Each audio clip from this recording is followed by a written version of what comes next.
Hey, good morning. I just finished packing up my car. When I woke up this morning, I deflated the air mattress and folded up my mom's spare bedding and put it into her closet and just started the whole process of getting my stuff together. My bag, there's just so much stuff. Like, I travel with a lot of stuff because it's, first of all, for extended periods of time. I've been here in Calgary for a month now, just under a month, or maybe just over. I've been here for about a month. And, you know, I'm traveling with my work stuff. So I'm traveling with all of my content creation gear and my hard drives and whatnot. I'm traveling with groceries and non-perishables for food prep and for trying to like cook for myself and stuff like that. So I'm carrying bottles of olive oil and like condiments and stuff like that and spices from place to place, and raw dog food, which is extremely heavy and difficult to transport because you have to have ice packs, which are so heavy, the fluff truffs, which are probably the least portable thing that you could possibly travel with, and just all of the dog supplies for Fern and Ivy. They're little seniors, so they have a whole bunch of different needs. I have so many supplements that I give them, and just all of their favorite blankets and beds and toys and ropes and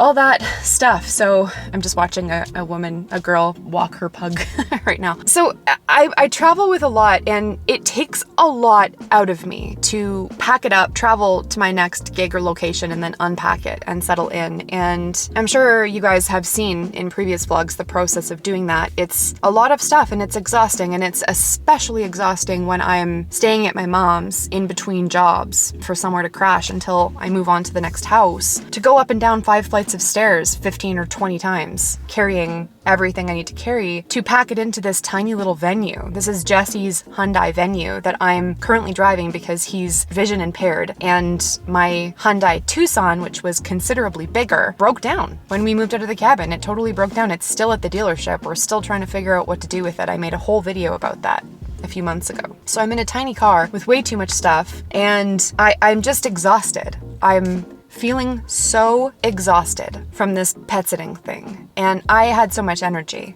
at the end of May, which was when I first started this. And it's been a few months now. We're coming up on the end of the summer, and my battery is just, it's kind of dead. It's running on, 10, 15, 20% maybe. Being in the city for extended periods of time really takes a toll on me. I was talking about this in, I think, the last vlog that I posted, or maybe the one before, I can't remember. But when I first get to the city, I'm very energized because I've been I've been disconnected from city energy for so long that it's exciting. And there's all of these foods that I haven't had in a while, and there's just all of these, shopping and like things that I can do, and like access to big bookstores, and anything I could possibly ever want is just at my fingertips, and it's very exciting and very energizing at first. And then it's not. I can't believe I lived here for 25 years before moving out to the Kootenays in 2020, but The other thing that I'm feeling this morning is I just uploaded a vlog yesterday morning, and it was the one where I was doing the Pet Genie content stuff behind the scenes, part 2. It's my second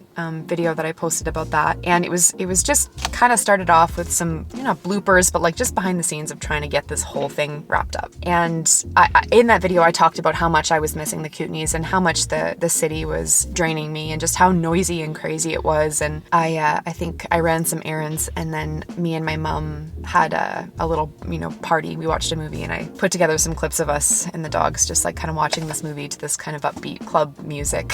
And so far that video has just completely tanked. Like, it's only been a day and a half, but some of the videos that I post just like hit immediately, and it feels so good and so encouraging to get feedback from people and engagement from people, whether it's comments or just views or likes or whatever. It makes me feel energized to create another one. And when the opposite of that happens, it makes me second guess what I'm doing. It makes me feel... Jesse's calling. I'll call him back in like 1 minute. It makes me feel like... Actually, I'm gonna get this just in case. I'll be right back. Hello? Hello? Hello? Are you in an accident? Yeah. Yeah, you're about to die. You're pinned to a tree, and if they pull the car away, then you're gonna die? Yep. Yeah, the tree fell on the cabin. I'm stuck. We don't live in a cabin. Guest house, whatever it is. So I had my phone call. With the endocrinologist? Yeah. Okay, and? I Are you still at your mom's or are you at Union Place? I'm actually just parked in the parking lot of my mom's. I was just vlogging an intro to like today's vlog, going to this new place. Oh, I interrupted you. You did, and I actually caught it on camera. I was like, oh, Jesse's calling me. I'll call him back in a minute. And then I was like, actually, I'm just going to answer it in case it's important. It's always like, you know, in a movie, you miss the phone call and then they're dead. Yeah. Like that was their final phone call on a plane that's crashing or with their last breath. Well, that'll be good for the intro. You can just talk about that. I'm recording this right now, so. Oh, perfect. Yeah, but I'll turn it off for your personal medical information. You want to say bye to everyone? Say bye? Bye, everybody. Bye, everybody. Hey, I'm back. Okay, I just got off the phone with Jesse, and now, of course, I forget where I was or what I was talking about when he called. But I think I was just talking about the way that I feel when I post a video and it seems to have just been posted into the ether and nobody pays attention to it, versus when I post a video and it gets lots of attention and lots of engagement from not just YouTube as a whole, but like my community. It's hard not to think that the video sucked and that it's just not worth it anymore. So that's sort of the vibe that I'm in today after posting yesterday's video, because it did very, very, very poorly. And I feel like it wasn't really any different than any of the other videos that I posted. It took me about 8 hours to edit. I dedicated an entire day to it at my mom's to put it together. And yeah, it's just one of those moments or whatever that makes me feel like I don't want to do this anymore or that it's never going to work or that it's pointless and me actually trying is embarrassing and cringy and just like I'm delusional for thinking that, I don't know, that anybody would care enough to make the effort worth it or just to make this channel and this YouTube journey successful. So yeah, those are just my open, honest thoughts about it. I've also been back in a space where I am thinking a lot about, this is kind of the opposite of what I just said. I was like, I think I'm gonna give up. And on the other hand, I'm thinking maybe I should start a second channel because I don't know if what I'm creating is really making any sense or is really resonating with people when it comes to the focus on pugs, but also just like the focus on my actual lifestyle and kind of like me as a person and my interests outside of, you know, loving up Fern and Ivy and loving being around dogs and animals. That's a huge part of my life and a huge part of what I love. I love animals and hanging around animals and caring for animals more than the average person does, I would say. But yeah, there's a lot more to myself as well. And I feel like I've really been trying to share that on YouTube because it is sort of a fresh platform. I think at the time of recording this, I have 1,964 subscribers. It has been slow growth on here in terms of subscribers anyway. I just don't know if it is resonating with people. And I think I'm feeling that right now because of the results of yesterday's vlog.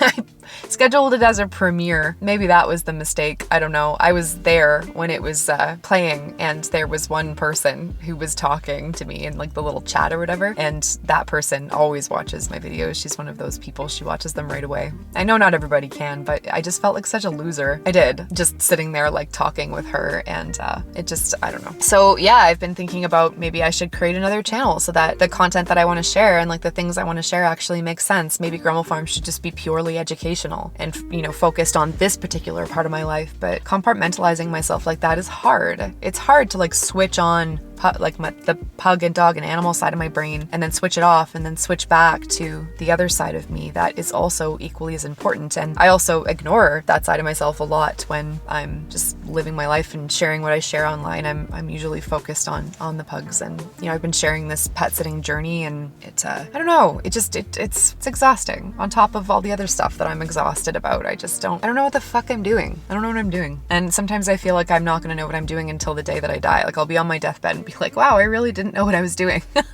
Like I really never figured it out. So I don't know. At this point, maybe there will be another channel. I have to think about that one for a little bit and see what I want to do there. But yeah, just got off the phone with Jesse and he's doing okay. I miss him and I miss the Kootenays and I can't wait to go back. So today I'm heading down south. I've talked about this a few times before in previous vlogs, or a previous vlog anyway. I'm going down south to pet sit it's my last gig down in South Calgary for my client Andrea, and I've sat her pug pugs many times before. I've stayed at her place quite a few times. And I'm gonna be completely honest, I'm a little bit nervous to go there because Andrea's place is the last place that I stayed with Jonas before he died. He didn't die there, but there was a crazy event that happened in March of 2023 that changed a lot in my life. And that was when I stopped pet sitting until this most recent time when I set out on this pet sitting, nomadic pet sitting, traveling summer adventure, whatever. And when I was at Andrea's place with her pugs, Bedu, Nero, and Tuco, Jonas was actively in the palliative care stage. That's when I was putting him in diapers. That's when I was expressing his poop. That's when he lost his ability to walk and he had to constantly be carried everywhere or laid down in a very specific position on a pillow. And that's also when emotionally I was coming to terms with the fact that I might have to make a really difficult decision, like the most difficult decision of my life. That was all at Andrea's, and she lives in the same place, and I just know that there's going to be quite a few triggers with memories of moments there with Jonas, and I am not really looking forward to that. I also don't know if I'm gonna be if I want to vlog about that part, because every time I make a vlog about talking about my grief with Jonas, people tell me that they can't watch it because it's too sad and it's too triggering for them. So I might hold back on those experiences and those emotions and those feelings and just focus on Bedu, Nero, and Tuco, because I want to accomplish finishing this vlog series of documenting all of this pet sitting and animal sitting and farm sitting and all of the stuff that you guys have watched so far to date before watching this video. I really want to finish it. There have been times where this has not felt worth it. 90% of the time this has not felt worth it. The work of documenting it and capturing it and vlogging about this while I'm actively trying to do it, and it's fucking hard, you guys. Like, I just went through it, but like the packing, the unpacking, caring for all these animals, the work that went into sitting all of the animals at Jade's farm and just, you know, all of it, everything. It's hard work. And vlogging and documenting it on top of that is so much work in and of itself. And I don't want to stop until this sitting job is over. This next sitting job at Andrea's place, I want to capture that. I want to document that. And I want to close it off there. Before I head back to the Kootenays. And then I think at that point, I'm probably going to reassess what I'm going to be sharing on Grumble Farm's channel, and if I'm going to be starting a second channel so that I can start to vlog about other stuff and figure out what to do then. But I'm going to push through regardless of the outcome, regardless if this amounted to anything, regardless if I still have 1,964 subscribers or 1,965 subscribers, regardless of anything, I'm still going to follow through with this. I'm still going to vlog it and film and document this experience of pet sitting this summer until the end. And we're almost at the end. I'm just gonna do it because it's important to me and my integrity, and I committed to doing it, and I'm gonna do it. So that's where we're at, I think. I don't get it. I don't get it. I don't get how people succeed. Like, what makes them succeed? Do they sell their souls? Am I too in my integrity to be successful? Like, I'm feeling down. I'm feeling down. But anyway, I am looking forward to spending the weekend at Andrea's. I really am. She lives in a beautiful home, and Bedu has my heart. Bedu had a special connection with Jonas when we were there last time, and maybe I'll talk about that a little bit if I want to, but Bedu is a senior as well, so I think that's why I have such a big heart for him. And Nero is just the weirdest pug I've ever met in my life. He's so mischievous and so strange. And then Tuco is a little bit of a dick. He's so precious and adorable. He's got the most, like, the best looking little pug face, but he's very young, so he reminds me of Monster. That's Shay's. Monster was the pug that was humping constantly 24/7 all the time. He's just got very, very, very young, dumb pug energy, and he's a handful, is all I'm trying to say. He's very affectionate and very excitable and very sweet, but he's tough. He's a tough pug to care for. He's a lot of work, especially when I bring my two in there as well, and he's a little bit of a shit disturber that way. But god damn it, is he cute. He's so cute. And it's been a year since I've seen him, so maybe he will have calmed down a little bit. We'll have to see. So I don't know. Let's try and lift the spirits up of this vlog. I feel like this intro took like a million years, but let's lift it up.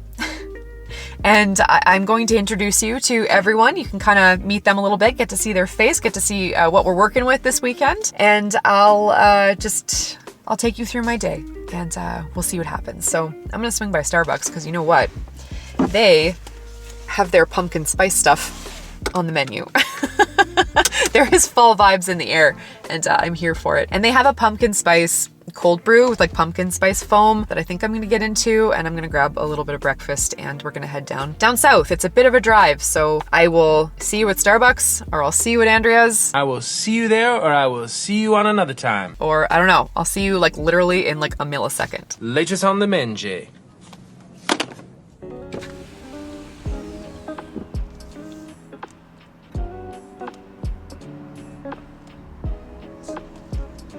Hi there, what can I help you? Hi, can I grab just a grande iced pumpkin cream chai, please? Hey. 1843. Sure.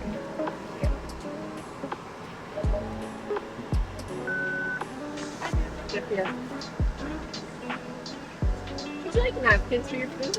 No, that's okay.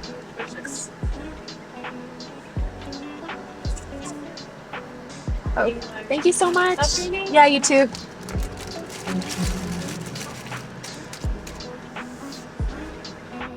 Just as I was about to take a sip, she handed me more stuff. Let's see. This literally tastes like liquid pumpkin pie, which makes sense because of the chai spices, nutmeg and cinnamon and all that kind of stuff. This just lifted my spirits, lifted my mood. I try not to be a Starbucks girly, but god damn it, when I'm here, that Starbucks girly just comes out of me. Okay.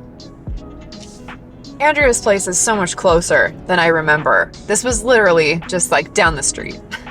It was about a 25-minute drive down McLeod Trail, but I think after driving such long distances between BC and Alberta, and from job to job, like Edmonton to Calgary and all that kind of stuff, driving down here to this neighborhood was a piece of cake. This was nothing. I feel like I blinked my eyes and I'm just here. And I'm also just remembering as I'm driving through this community how much I love it. Like how beautiful it is. It's one of those communities that, similar to Sophie in the Pink House, it's new. So it's very much still in development. Like there are so many new builds here, but it also means that there's still a lot of green space. And I remember there's a really beautiful walking trail that I can go on with a storm pond. I think it's a storm pond, a little body of water in the middle here. And the last time I was here, it was March, so it was still winter. It was really yucky and really difficult and not very nice to go for walks. But we're at the tail end of summer. We're in the dog days of summer right now, so we'll probably get to have some really beautiful walks over this next couple of days. So I'm excited about that. And Nero and Tuco are young enough that I can take them for walks. I can actually take them out to go for nice walks. So I'm looking forward to that. I hope that Andrea is actually gone because there's still a car in the driveway. I hope I got the right day. Oh no, that's the car in the neighbor's driveway. So let's pull in here and go find the key. I'm just gonna cover the license plate on the front here, but one of the nice things about Andrea's place is that we can park in the garage, which isn't very common. So I pulled the little venue into the garage and I brought all of my stuff in to the boot room. So here it is. It's like all here and then into the pantry area. Thought this was the most efficient way to do it. And I'm just gonna open up that door and reintroduce Fern and Ivy to Bedu, Nero, and Tuco out there, and then probably go outside for a minute so everybody can have some space and some sniffs and get some outside time before I start putting all my stuff away. All right, honey, come here. Come here, let's go see.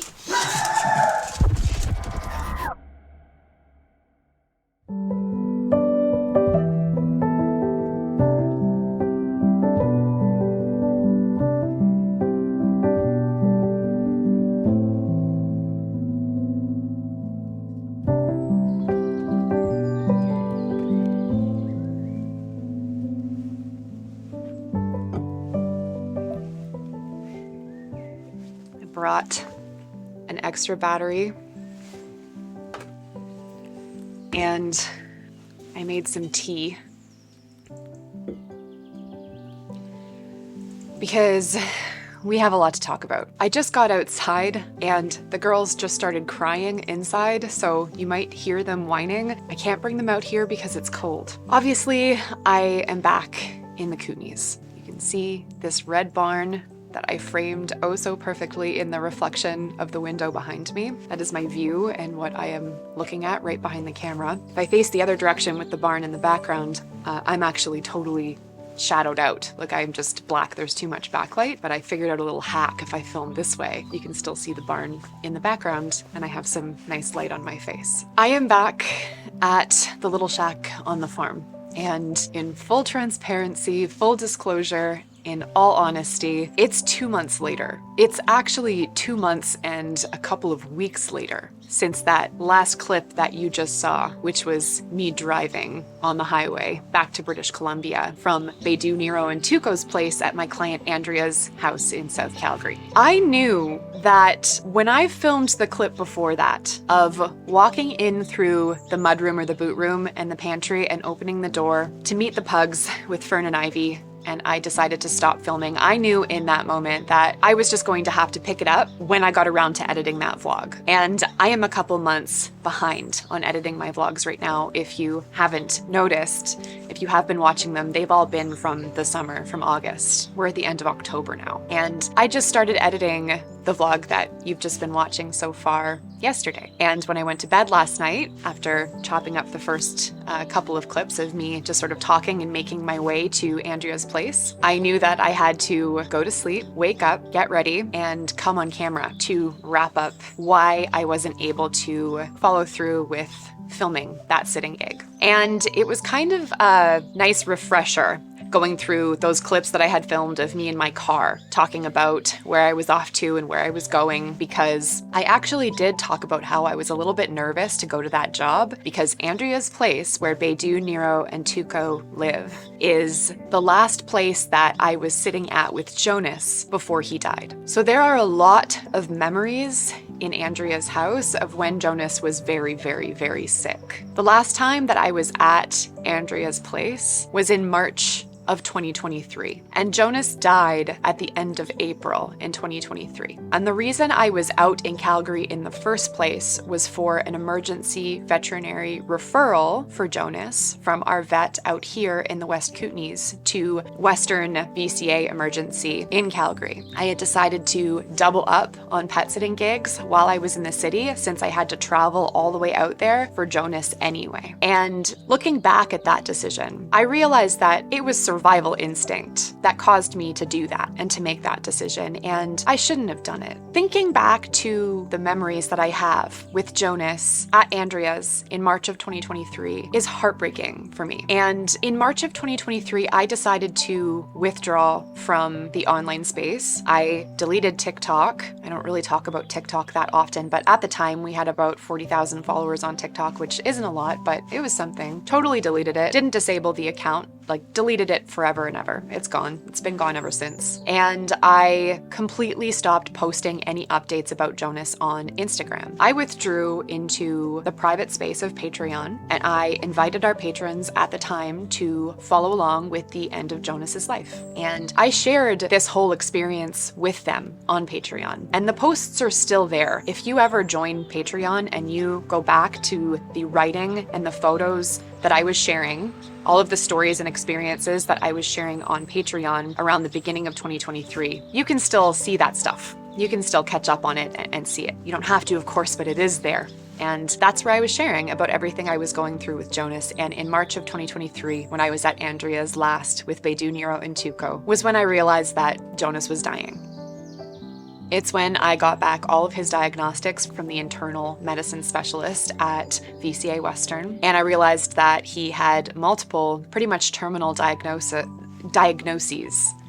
one of which was a very rapidly degenerative neurological condition. There was nothing that could be done for him. And not only was my time at Andrea's in March of 2023 the most emotionally difficult and challenging for me when it came to managing the end of life with Jonas, who was my heart and soul dog. He was my first dog. It also marked the beginning of one of the most transformative experiences that I have ever been through in my life.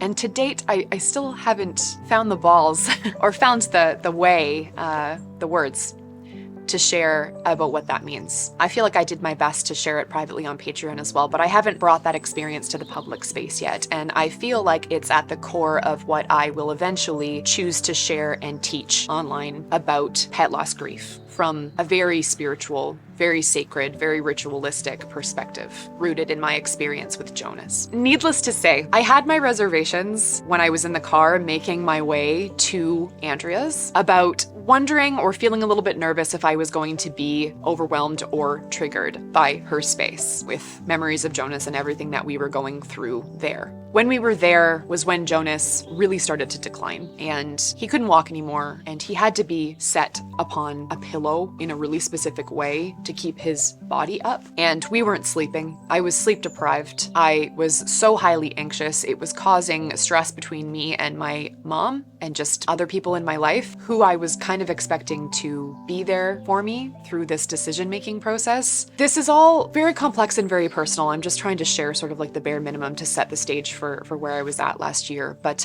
it was a highly stressful time and I was flying by the seat of my pants, going through something I had never gone through before and trying to do it as gracefully as possible. And it was fucking hard. And that's why I changed so much from it. That's why I grew so much from it, because I went through it.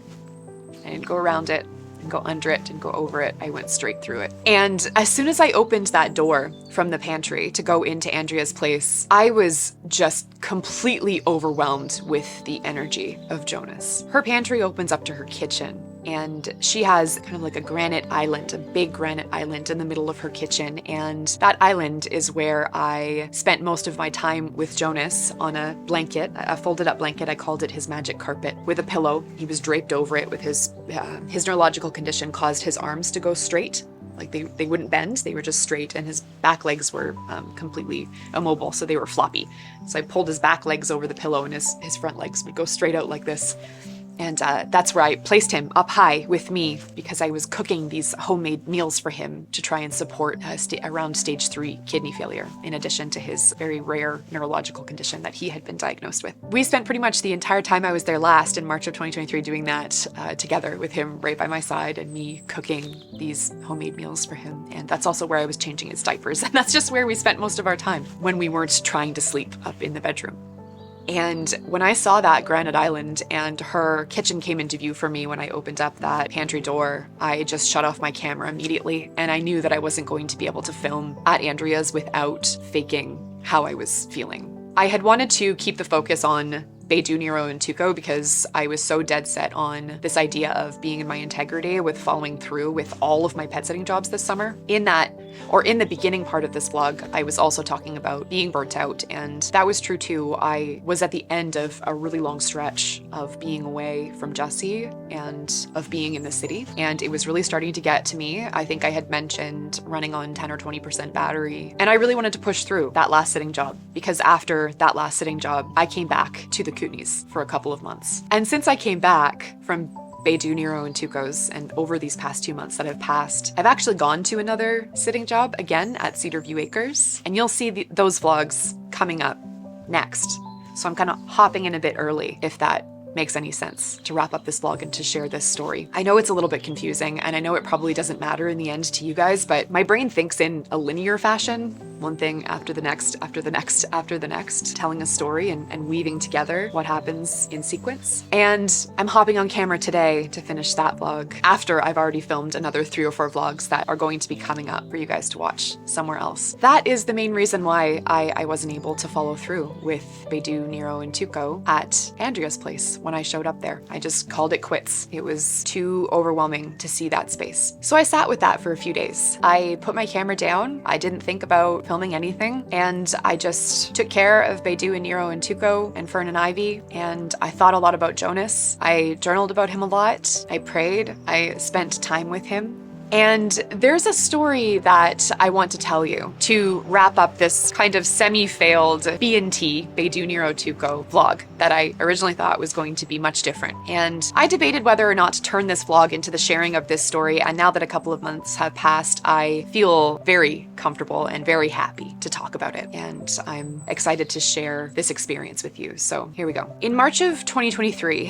when I was at Andrea's with Jonas and he was really sick, there was something about bedu that really caught my attention. The way he was behaving around Jonas was really, really sweet. Nero and Tuco are younger. They've got lots of crazy energy, but bedu is the senior of Andrea's Grumble. And back then, when I was there last year, bedu seemed to really connect with Jonas. And when Jonas wasn't on the quartz or granite countertop up at the same level as me, he was down on the floor on his pillow on his belly. And bedu took every opportunity he could get to lie as close to him as possible, touching him with his little paws over the pillow as well. It's almost like he was drawn to Jonas to be a companion of sorts. Like Fern and Ivy didn't display that behavior. Nero and Tuco definitely didn't display that behavior. They were off in their own little world. But every time I looked over, bedu was right next to him. I took all of these photos every time I saw it, and it just really stood out to me. And I thought it was really, really sweet. And this time, when I was just there at Andrea's 2 months ago now, at the end of August, I wasn't vlogging, I wasn't filming, I was just enjoying life without trying to capture every emotional detail of it. I took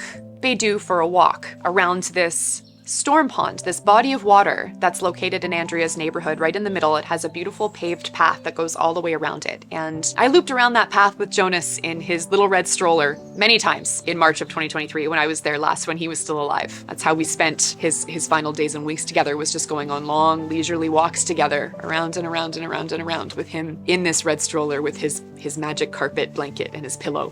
And that's how we passed the time in each other's company. And I feel his presence there and his spirit there in the same way that I feel his presence and spirit at other parks that we went to a lot, like Beaumont Park in Calgary and Grumble Bay or Caslow Bay Park here in the West Kootenays, and he was there. I felt him there. I was walking with bedu, and bedu has some mobility issues. He's a year older from when I saw him last year, obviously, and he's a little wobbly in the hind end. He's a little slow. He needs to be picked up every once in a while, but once we walked through the neighborhood and got down the path to this loop around this body of water, it's surrounded by kind of a bit of greenery and some tall grass and growth around the edges, and it's pretty big. And bedu pulled me towards the edge shortly after we got down to the area, and he pulled me over to like a tuft of grass, and I took a photo of him standing there with the water in the background. I don't know why, I just felt called to kind of take a picture of the scene. I think I had actually texted that photo to Andrea just as a little update, like just on a nice walk with bedu. And I took a moment and I was just standing there, and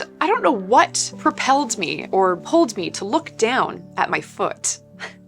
But I did. And right beside my shoe was the tiniest little stem or like cluster of forget-me-not flowers that I had ever seen. Not too long before that, I had been thinking about forget-me-nots because I am always on the lookout for them just in case, and I thought it's too late in the season to see forget-me-nots. Like, we're in the dog days of summer, everything is dying. Like, the grass is brownish and little tiny delicate flowers aren't growing anymore. I won't see forget-me-nots until next spring when they bloom again. And I couldn't believe it. I couldn't believe what I was looking at. For me, forget-me-not flowers are one of me and Jonas's most obvious, most intimate signs of love and connection. And I have made meaning out of that throughout my personal pet loss grief journey and throughout my journey of grieving and healing from saying goodbye to Jonas. Goodbye for now. To Jonas, and every time I see them is very, very special, but this time just seemed especially special.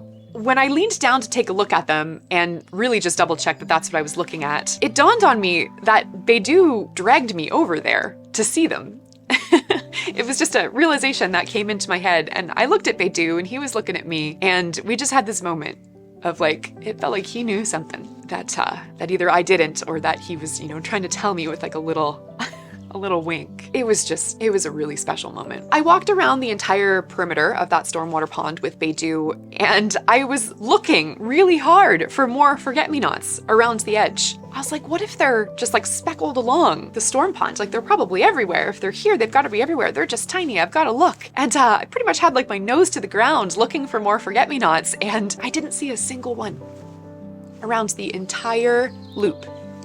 It was just those 2 or 3 that just so happened to be at my foot at the spot that bedu pulled me over to see. That's pretty much the story. I thought about not sharing it because it felt really intimate and really personal, to the point of it possibly seeming like it doesn't really matter, or it wouldn't really matter to anybody else, because maybe to somebody else that seems insignificant. I personally really believe in those little signs from loved ones that are no longer here. And for me, and in my life experience so far, until my mom dies probably, or my parents die, my experience of grief so far in this lifetime has been limited to and focused on the loss of the dogs that I love very, very much. And I love that I've been able to create meaning from these seemingly insignificant things, because it keeps me aware, it keeps me present, it keeps me grounded, it keeps me noticing, and it keeps me connected. It keeps Jonas's spirit alive in my mind and in my heart. You may or may not believe in signs from loved ones or signs from the other side. And a book that I read after Jonas died, shortly after, like in the week after he died, is called Signs by Laura Lynn Jackson. And it's an absolutely beautiful book that definitely clarifies what looking for signs is, what it means, how to do it. And it also focuses on different ways that you can... This bird.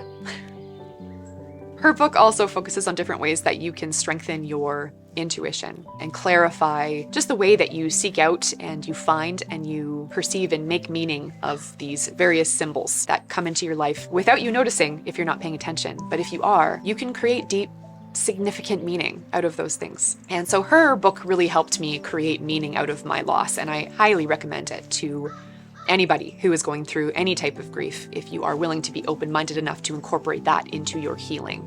And this is one of the things about filming outside, is that the lighting is unpredictable and the noises are unpredictable. But anyway, I think, yeah, that's sort of how I wanted to wrap up this video. And I am sitting on the deck of the little shack on the farm, and Jesse just went out for his walk down on the rail trail. We usually go for a daily walk together down there for exercise and for fresh air and to get out of the house, because we're in here together 24/7 all of the time. So we go on a walk together. Sometimes we go separately.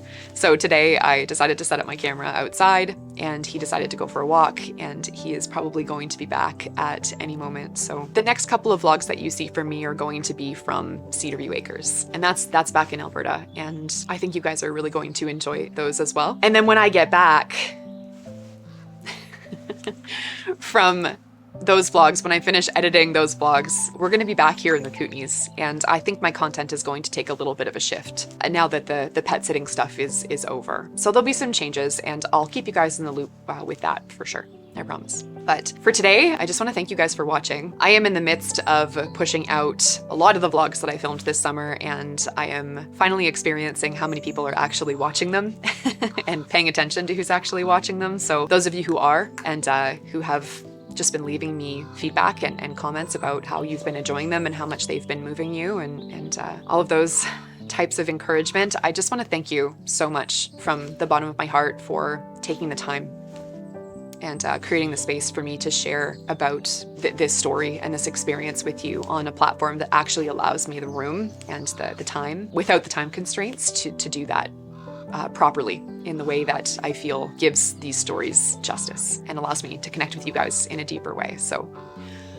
I'm going to sign off, because these crows are really distracting my flow and my train of thought here. So yeah, thank you guys. I love you so much, and I will see you really soon.